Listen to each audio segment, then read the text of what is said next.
Welcome to this Fundamentals lesson plan series on doors and windows, layout and design. In this video, we'll take a look at placement techniques for window elements in a project. This is video 2 of 4. My name is John Harridge, and I will be your host for today's lesson. Let's review the learning objectives for video 2. At the end of this lesson, you will be able to choose window sizes from the type selector, and then we'll also be able to place windows in exterior walls with precision using temporary dimensions. With that, let's go ahead and get started. Let's begin this exercise with an instructor demo to illustrate the key concepts of window elements. So please watch and listen. I'll let you know when to jump back in for the hands-on exercise. I'm going to use one of the basic default Revit templates for this demonstration. And I'll go ahead and place a couple walls in the project to act as hosts for the window elements. So here's the first one. And I'll place an angular one off to the side. Placing windows is really easy. Understanding their behavior is the focus of this demonstration. The window tool is found on the Architecture tab, and when you choose that tool, the type selector becomes available, and you can see that there's only one window style in this project template. Going over to the Mode panel and clicking Load Family, we can browse out to the Windows library that's included with Revit. And when you select any one of those families, you'll notice it has a .rfa file extension. A preview of that window style will appear in the upper right-hand corner. I'm going to go ahead and load in this double hung window, and you'll notice that that becomes the current style. And placing your cursor over the wall will allow you to preview where and how large that window is. And there's that first instance. But to understand better its parametric behavior, I just changed the wall type to a thicker wall, and you'll notice that the windows automatically adjusted accordingly. I just turned on the detail level to medium to allow you to see the visibility of the internal makeup of the wall structure, and I turned on shading to increase legibility on the screen.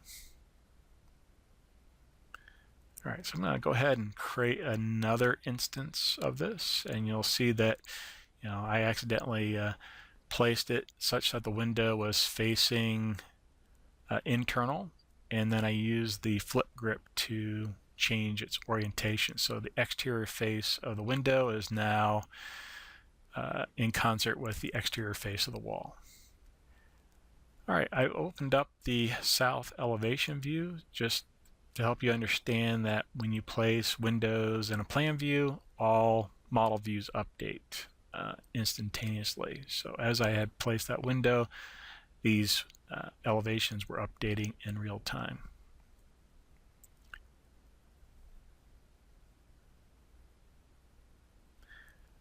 Just to demonstrate this concept a little further, I'm going to create a window schedule that basically acts as a count. To help you understand, it's not just the graphical views that update for the model, but also the table or schedule-based views also update in real time. So there's my schedule. I'll go ahead and tile the views so you can see all three simultaneously. And then you'll note that when I select any one of these windows, it's going to highlight in the corresponding views. So I'll select this window on plan and notice that its corresponding one highlights in the elevation view. Next, I'd like to take a peek at the window family itself. I'm editing the family, actually going into the family editor, which allows me to create or modify existing window families. So we're currently looking at a 3D view. Let me change that to an exterior view, and you'll see that there's labeled dimensions that are parameters that allow me to drive that geometry through user specified values. And all of those dimensions are grouped into a named group called family types based on that label up above at the top of the dialog box.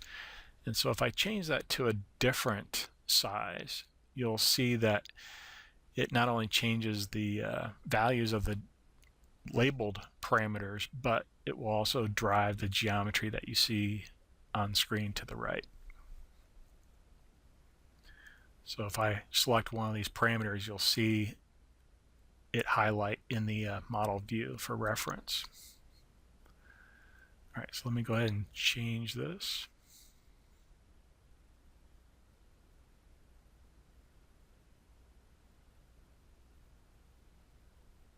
And hit apply.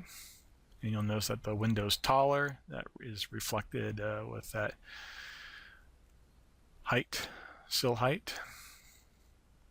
And then if I go back to the plan view, you'll notice that the width value has also updated in real time. Let's go back to the 3D view.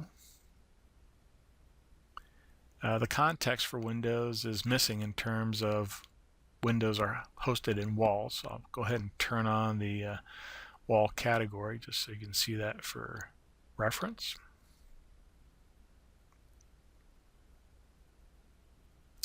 So as I hover my cursor over the components of the window, you'll see it pre-highlight there.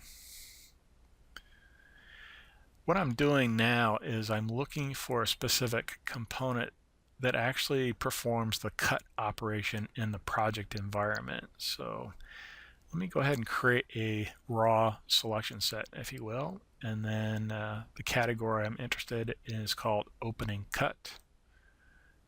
And I'm not seeing that exactly, but trust me, it's there. But the opening cut object is a 3D object that actually performs the magic of actually cutting the opening in the host wall. So I just wanted you to understand that it's not the wall, it's more about the opening object that controls that behavior. So returning back to the project environment, let's take a look at some other items here.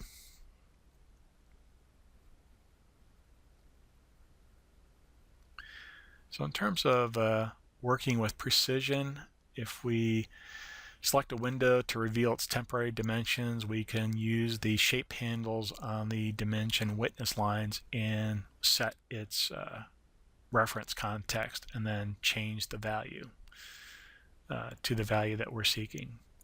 In terms of relocating a window from one wall to another, we have to select the window on screen and then choose the Pick New Host tool to actually move it across.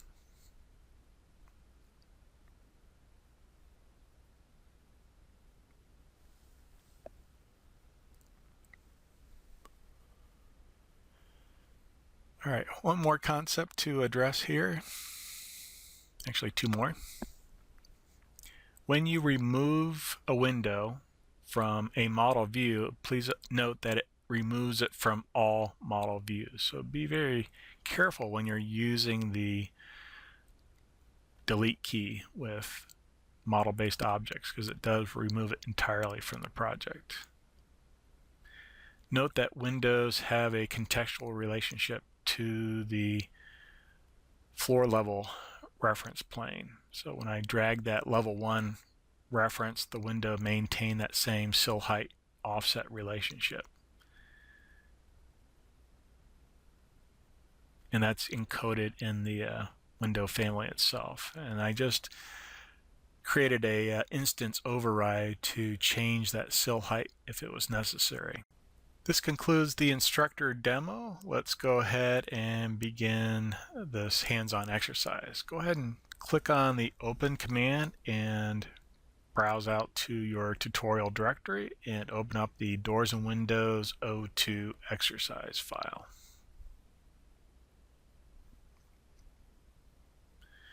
So in this exercise, we're going to place instances of windows along this highlighted exterior wall here. Okay, so I'll probably zoom in to the plan view just to get a closer look. And so to begin the process, click the Architecture tab so you can access the window tool. Go ahead and select the window tool. The type selector becomes live. Go ahead and choose fixed 36" by 48" as the size, and then move your cursor into the canvas window. Let's check to make sure that tag on placement is enabled or is shaded. Now move your cursor over to the exterior wall.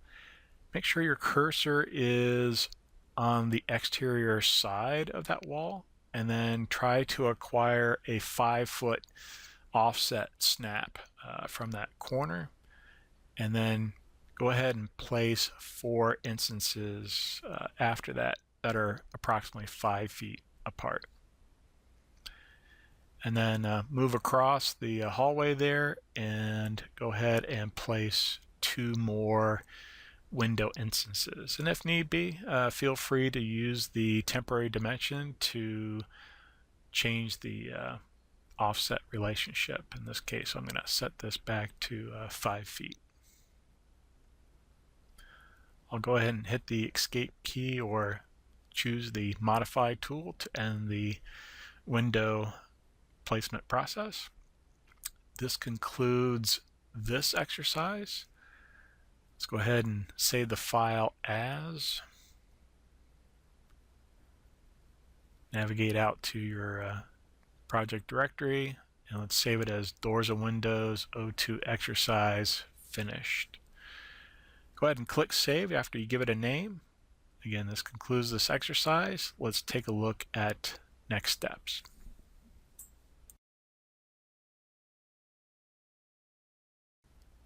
Let's review the lesson objectives for video 2. In this lesson, you were able to choose a window style and size from the type selector after initiating the window placement tool, and then placing the windows in an exterior wall using both reading dimensions and temporary dimensions. With that, let's take a look at Autodesk resources to continue your learning path. I would like to make you aware of 2 specific Autodesk resources. The first one being the Autodesk Education Community, where you can access free software for both students and educators, and that can be located at www.students.autodesk.com. It does require registration, and you can use either your own personal email address or a school-issued email address. The second resource is the Autodesk Digital STEAM Workshop. It's hands-on, project-based learning across multiple industries such as architecture, engineering, gaming, and animation. And those resources are located at www.digitalsteam.autodesk.com. This concludes this exercise. Thank you very much for watching.